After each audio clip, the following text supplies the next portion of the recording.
E aí, o que é nova política? O que todo mundo está falando aí que agora é o momento, é a onda da nova política? Será que tem nova política? Ou será que são os quadros que se renovam? O que isso realmente tem de efetivo hoje em dia para você que é candidato a vereador?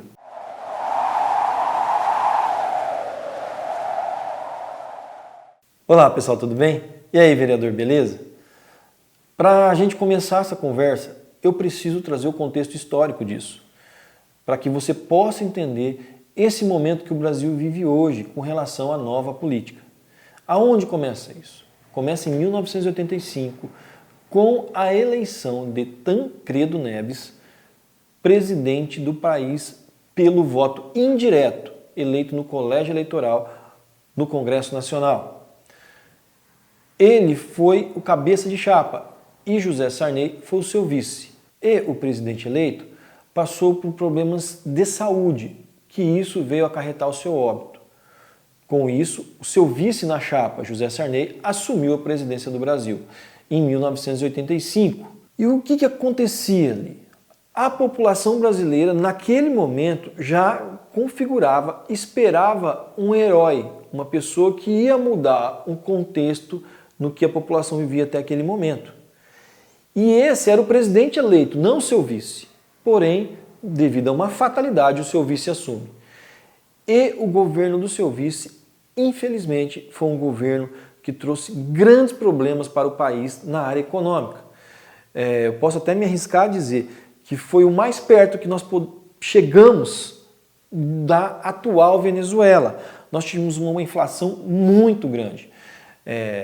Era horrível. Cada dia era uma inflação em cima da outra. O dinheiro que você tinha ontem para comprar pão não comprava o mesmo pão hoje. E sem falar que naquela época houve inclusive racionamento de alimentos.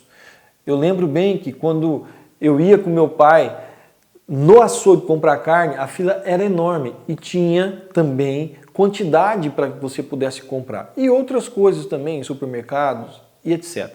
Então nós passamos um momento muito difícil, onde a economia brasileira afundava. E o que aconteceu com isso?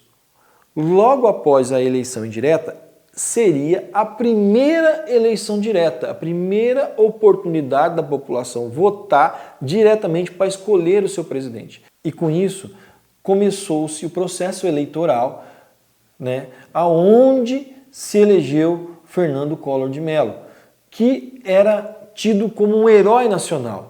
Toda a maneira como ele conduziu a sua campanha e a famosa frase que ele falava que ia acabar com os marajás, porque ele já tinha um trabalho feito no seu estado e tal. Ele foi eleito como um herói nacional, que ia salvar o Brasil daquele momento que estava vivendo. Mais uma frustração. Para quem conhece um pouco da história, sabe que ele foi caçado. Tem uma brincadeira no meio político que a Elba caçou Fernando Collor. Elba era um carro na época que foi construído. Depois você dá uma buscada aí, busca no Google, estuda um pouquinho sobre isso daí que você vai entender o que eu quis dizer aqui. E veio seguidamente duas frustrações da população com relação aos seus novos governantes que não eram militares. O primeiro afundou a economia, o segundo foi caçado por corrupção. Com isso, assume também os nossos dois primeiros presidentes eleitos de forma direta e indireta, foram os seus vices que deram continuidade. Um por fatalidade, outro porque foi caçado. E aí assume Itamar Franco. Itamar assume o país e tem uma grande brincadeira também, que é que o maior feito dele foi trazer o Fusca de volta. Não, isso não é verdade. Tem o Fusca, inclusive tem um Fusca chamado Fusca Itamar. Mas não é essa a situação. Itamar começou um processo de retomada da economia. Fernando Henrique era ministro de Itamar e começou aquele momento da transição da nossa moeda para o real. Inclusive foi estabelecida a Unidade Real de Valor, a URV, e começou esse processo. Estuda lá, busca lá que você vai entender isso. Quando Itamar sai, entra Fernando Henrique, que era ministro, que começou esse processo e a população vê o Fernando Henrique como o cara que vai conseguir trazer a economia para o local certo e nós vamos ter novamente um rumo. E essa aposta deu certo, ele se elegeu muito bem e esta aposta deu certo. Os dois mandatos do Fernando Henrique foi o melhor período do Brasil. A nossa moeda foi forte, nós chegamos a ter 1 por 1. Hoje o dólar está 5 por 1, já chegou a bater quase 6. Porém, nossa moeda, quando ela se transformou no real, saiu da unidade real de valor e veio para o real, nossa moeda ficou 1 por 1. R$1 era $1.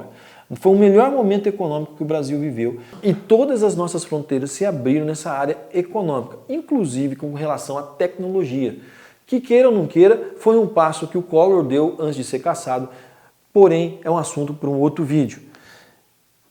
Nesse período do Fernando Henrique, como eu já disse, foi o melhor momento que nós vivemos, mas paralelo a ele, vinha um movimento forte do PT, pois o PT já vinha desde a década de 80 construindo essa candidatura do Lula, que começou, ele concorreu em todas as eleições. E o PT acusava os outros partidos de corrupção. E o PT era o partido que pregava a honestidade, que ele era o partido que era honesto e os seus representantes eram todos honestos. Além da campanha, claro, que quem lembra um pouco da campanha do Lula, da primeira, ele falava que ia colocar o prato de comida no brasileiro que não tinha, tal, aquela história toda, o contexto, mas o que eu quero deixar é isso, enfatizar que o PT construiu a sua trajetória toda colocando que ele era o honesto. Aí veio o governo Lula. O primeiro mandato do Lula ele já veio surfando na onda do Fernando Henrique, que deixou o país organizado. A partir do segundo, ele começou a ter problemas na economia, que isso vem trazendo até hoje. Ele buscou algumas soluções, mas não é isso que eu quero dizer. Porque o que eu quero te mostrar? Que no governo Lula teve muitas denúncias. A mais famosa, tirei a roupa do rei, quando o João Roberto Jefferson denuncia o mensalão, e assim vem uma sequência de escândalos que eu não quero entrar nisso, porém, você pode buscar na internet, você vê esse debate aí todos os dias sobre isso. Após o Lula veio Dilma, que continuou afundada nesses problemas de corrupção. E a economia do país cada vez piorando novamente. Acarretou a mais um impeachment, uma democracia tão nova, com tão poucos anos de vida, já está indo para o seu segundo impeachment.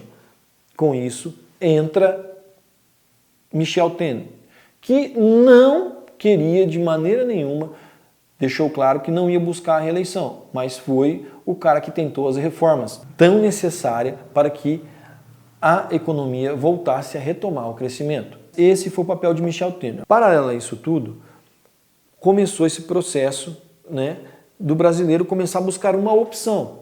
E qual a opção? Ele queria uma opção de alguém, novamente, como foi feito no passado, que fosse um herói, aquela pessoa que fosse honesta, principalmente o quesito da honestidade. Começou a campanha eleitoral e veio Bolsonaro, que já tinha vários anos de Congresso Nacional e que representava naquele momento algo que vinha de encontro com a população. Um cara que já era do meio político, já tinha anos de mandato e que não tinha nada que manchasse ele, que misturasse ele com corrupção. Ou seja, ele estava no meio ali dos lobos e estava passando limpo por tudo aquilo.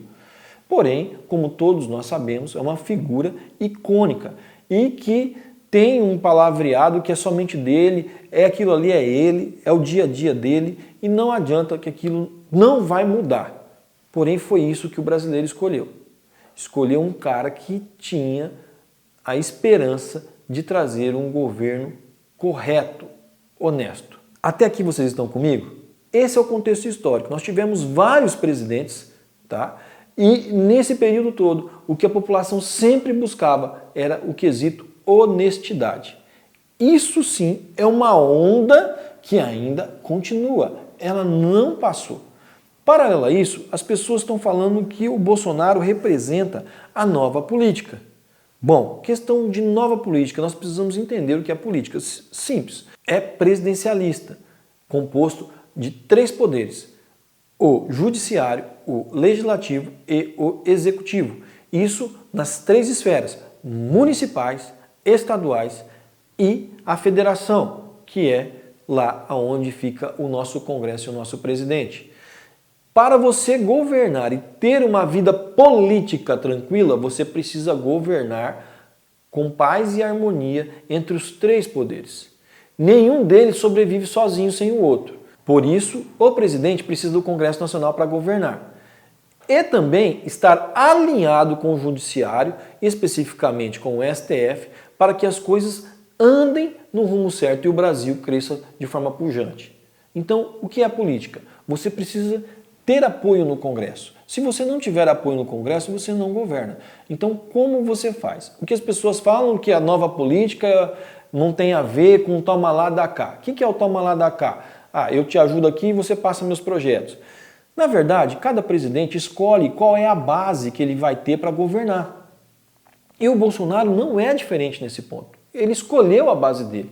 Basicamente é a bancada ruralista e também a bancada cristã, que envolve os evangélicos, os católicos.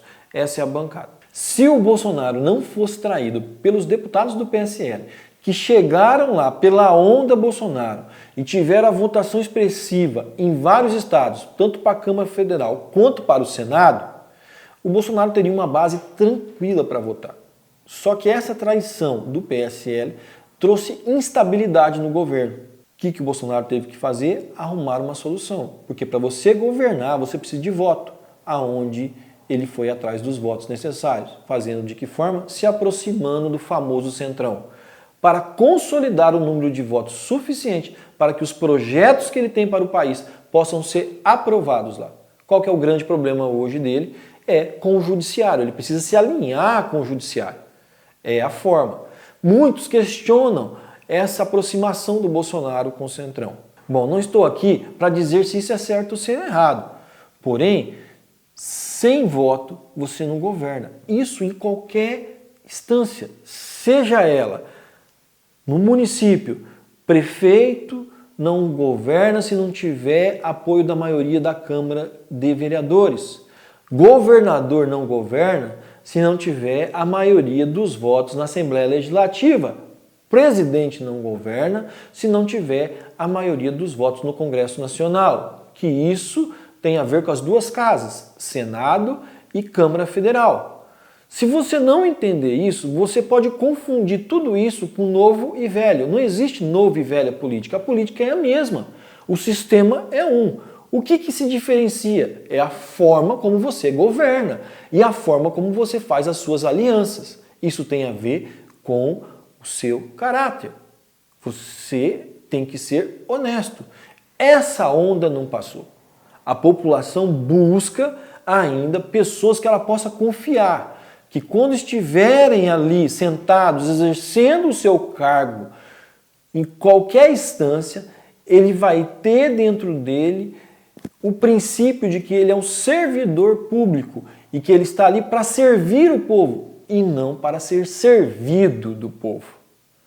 Esse é o conceito, essa é a onda. Não é a nova política, a política é a mesma. Se os poderes não estiverem alinhados, ninguém governa. Por isso que pelo Brasil teve muitos prefeitos cassados, inclusive governadores e assim por diante. Muitas vezes nem por motivos justos, simplesmente por motivos pessoais de grupos individuais que governam aquele município. Então, você que é candidato a vereador, entenda que essa é a onda da honestidade. Agora, você que é candidato a vereador, tenha cuidado, não tente imitar o Bolsonaro. Não tente ser ele é uma pessoa única. A forma como ele se expressa, a forma como ele se coloca, a forma como ele debate os temas é dele, é natural dele. Aquilo já vem há muitos anos.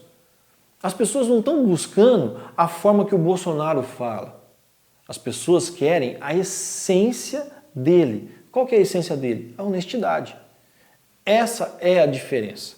Ele não é a nova política. Ele é um novo quadro com um novo perfil que demonstra a honestidade que outros pregaram no passado e não exerceram. O Collor pregou isso, o Lula pregou isso e assim por diante. Nós temos que entender esse contexto para não cair num erro de começar a ter um monte de mini Bolsonaro nessa campanha de vereador. Foca nisso, que você vai conseguir chegar lá. E você que está me assistindo aí de curioso, entenda, não é a nova política, são novos quadros. E é dessa forma que você vai conseguir melhorar a sua cidade aí, local. Pessoal, então é isso. Acredito que ficou claro. Eu espero ter contribuído com você, que é candidato a vereador nesse interior do nosso Brasil, de alguma forma acrescentar conhecimento para você nessa tua empreitada.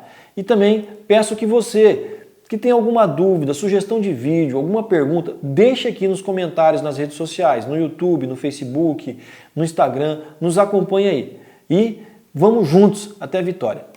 Até a próxima, pessoal. Abraço.